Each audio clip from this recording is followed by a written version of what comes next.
Hello guys and welcome back to my channel. Today in this video, we will be covering the steps on how to export your images in Adobe Photoshop.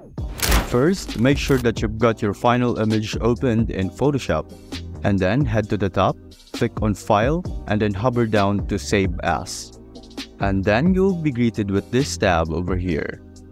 In this tab right here, you can choose the destination folder for your export, and also you can change the file name.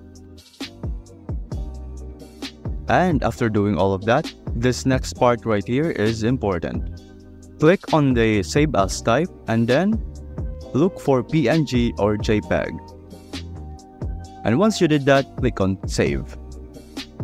And you will be greeted with this tab again, where you can customize the settings for your export. And then once you are happy with all of those, just click on OK. Then, lastly, don't forget to locate the file, and there you go.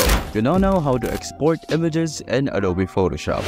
If this video somehow helped you in any way, please don't forget to hit subscribe and like, as it really does help me a lot. Thanks for watching, and peace.